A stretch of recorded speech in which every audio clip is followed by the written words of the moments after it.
Hi everyone, this is AJ and welcome back to the channel, AJ's Movie Place. I'm your host for today, AJ, and I'm going to give you a rundown of my top 10 most disappointing movies of the year. So let's get into it.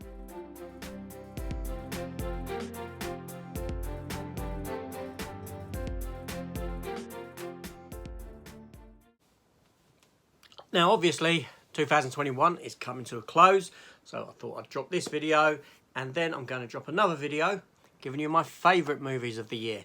But yeah, so this here is my top 10 most disappointing movies of 2021. Not the worst movies of 2021. No, that would be another list, but I'm not going to go into that because I have watched a lot of crap. Straight to video fare, this sort of thing. These are big budget tentpole releases that didn't quite make the mark for me, that had issues. Now, a couple of them I didn't actually watch all the way through. So yeah, say what you will about that. Some people might say you didn't give it a chance and all this sort of thing, but if I can't get through a film, then there is a problem. So anyway, so without further ado, let's get started. So, number 10. And just to say, these are in no real particular order as such. It's just the 10 films that I were most disappointed with. So, number 10, Venom, Let There Be Carnage. Yes, now, I went into this film with great expectation. I quite enjoyed the first Venom film. It wasn't perfect, but it was a lot of fun. Now, Carnage is a fantastic character, a huge threat to Venom. And in this film, that didn't come across. It was, this film felt like it was made for children. It felt like it had no story running through it whatsoever. It was just a series of events, and ultimately, so I have put that there. It didn't grip me at all. Now, in my 9th spot goes Jungle Cruise. Yes, the Dwayne Johnson and Emily Blunt starring film. Now, the issue I had with this is that it is essentially a Pirates of the Caribbean stroke Mummy stroke Indiana Jones type of rip-off film. There was nothing fresh about the film, visually or storytelling wise. It wasn't great. Dwayne Johnson delivered, I can't deny that, but the film just lacked something for me. Now, dropping down to 8, yes, ShangChi. Marvel's ShangChi and the Legend of the Ten Rings. Now, any other year, all Marvel films would be probably in my top 10 favourite films, but not this year. This year has been a bit of a letdown for Marvel. Black Widow, which I'll tell you now isn't included in this list. Shang-Chi. Eternals I haven't seen yet, which I couldn't be bothered. But yeah, so I watched Shang-Chi. I didn't go cinema to see it. I waited for it to come out. Again, that's how disinterested I was. Reason being, I'm a big Marvel fan, a big comic fan. I've read comics for over 35 years. Shang-Chi is never a character that I've been drawn towards to read, and thusly with the film again, you know, I wasn't really overly drawn to the character. Now, that's happened with previous Marvel films, things like Guardians of the Galaxy. I'm not familiar with that as a comic. I know the title, I know the character, same with Shang-Chi, and I really enjoyed it. But here, I just felt that it was overstuffed, a CGI mess, too colourful, too bright, and the story didn't grip me at all. It just very disinterested in it, completely. I think this year Marvel has really, their game has been on Disney Plus with their TV shows, not in film. Down to 7th spot, G.I. Joe Origins Snake Eyes. Now, I quite enjoyed this on the first viewing, but subsequent viewings it went down and down and down, and to the point that I struggled to watch it, which is a real shame because Henry Golding, who stars as Snake Eyes in this film, is a wonderful actor. He deserves to be in a lot more. You know, he delivers in the role. He's very, he's got a great screen presence. I'd love to see him do more, but unfortunately this film ultimately, just after repeat viewing, it wasn't all that good. In 6th spot, Mortal Kombat 2021. Yes, now I've got fond memories of 1995's Mortal Kombat. I love 1995 Mortal Kombat film, and I think it's far superior to this film.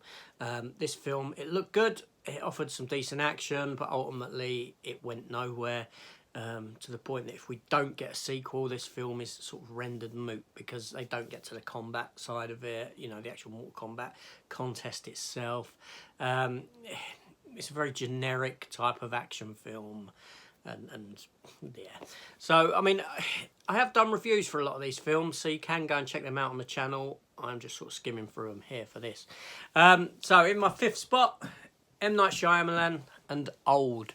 Yeah, M. Night Shyamalan ain't really made a decent film for quite a while, and which is a shame because he was a great filmmaker, but he got locked into this sort of, I must give you a twist at the end of my film. Now this film is based on a graphic novel. But the film itself, ultimately for me, the acting was bad, the script writing was terrible, it was laughable. There was nothing in this film that gripped me whatsoever. The concept is a fantastic concept, but it just ultimately, they didn't deliver with it. Abysmal film. Now dropping down into my 4th spot, Halloween Kills. Now I'm not a big horror fan, right? Now I'm not a great fan of the first Halloween film, but I really did like the 2018 remake stroke sequel, Halloween, which is obviously a sequel to the very first Halloween. You know, there's so many timelines for this series apparently that I ain't even gonna bother. And I really like that film. I thought it was really good. It comes from an era where I did watch a lot of horror because I was at that age, but Halloween wasn't really one that I was into. It wasn't one of my go-to horror series. And to be honest, I've not seen much beyond the original Halloween. I've seen the Rob Zombie remakes. I might have seen Halloween Resurrection or some stuff like that, but I can't recall it. Anyway, so Halloween Kills came about, and I didn't like it. Didn't like it at all. And I know a lot of people loved it. It took the story nowhere. Jamie Lee Curtis was sidelined. It felt like you know, that it was just a branch to get to Halloween 3 with not much happening. I find it very difficult to, you know, I find it very unbelievable what this guy goes through, Michael Myers and this sort of thing. And it's just not for me. It was just, not a very good film. Dropping down into number 3, another horror film from James Wan, Malignant, that a lot of people, again, love. Again, now, I've done a review for this. I said it was a well-made film. It is a well-made film, a well-crafted film. It's well-written, it's well-directed, well-produced, this sort of thing.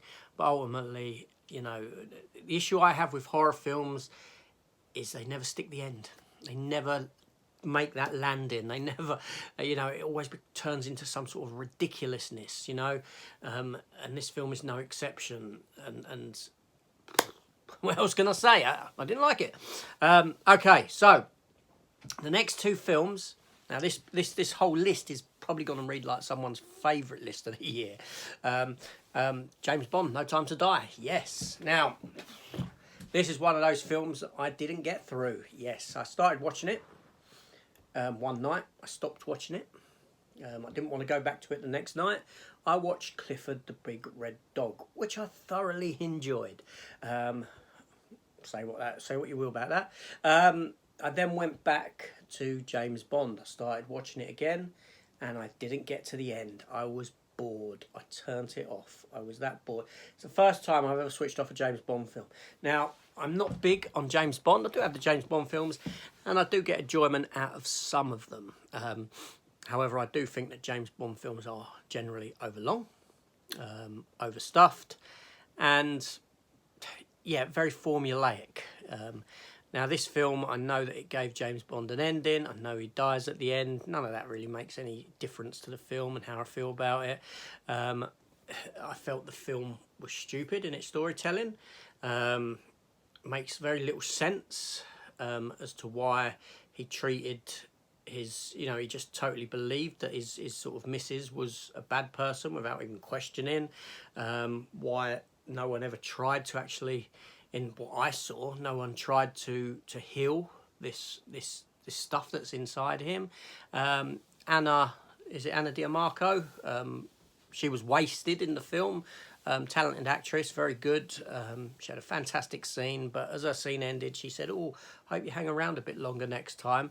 But please, you know, the writing was abysmal. This film just bored me. I found it to be extremely boring. And that's that. And then to drop down into number 1 spot, most disappointing film of the year, Again, a film I didn't get through, Matrix. Yes. Now, again, you know, I haven't seen the Matrix films for a long time. I'm not a massive fan of the Matrix. I thought the first film was fine. I thought it was extremely overhyped at the time, but it done wonders for sort of special effects and visual effects, and what it gave us with bullet time and this sort of thing. The sequels were lackluster, I recall. And it's never been a series that I've ever really fancied revisiting too much.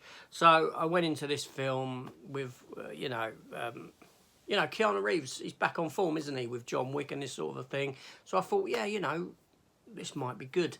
However, I don't know, 10, 15 minutes in, I got to the scene where he sat at the table with, or in a chair with his geezer, and they're talking about Warner Brother wanting to make a Matrix 4. I think it's in the context of a game or something, but it became very meta at that point, and at that very scene I was taken out of the film, and I thought, this is Matrix, not Deadpool.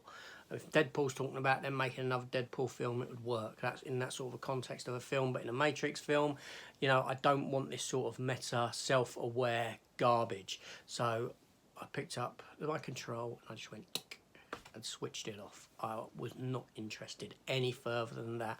Had pre-ordered the steelbooks in the hopes it was going to be good.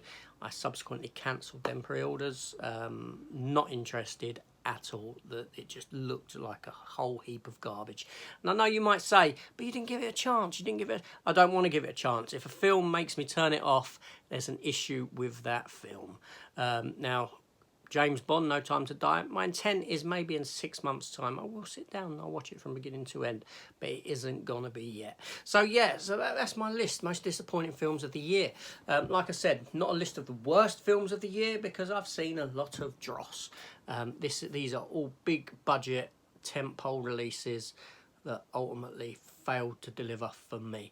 Now you got to understand that this list, it's my list. Art is subjective. Everyone has their own opinion. And if people like these films, you know, good luck to you. You know, I know James Bond, a lot of people love it. Malignant, Halloween Kills. There's a lot of films on this list that people love and adore. And they're going to like films that I don't. This list. But there you go. Anyway, this is AJ. Thanks for watching. Now, next up, in a couple of days, I will be dropping my top 10 favourite films of the year. Yes, so be sure to join me for that. Hit the subscribe button, hit the notification bell, and obviously none of these are going to be on that list. There you go. This is AJ. Thanks for watching, and I'll see you on the next one. Take care all, and goodbye.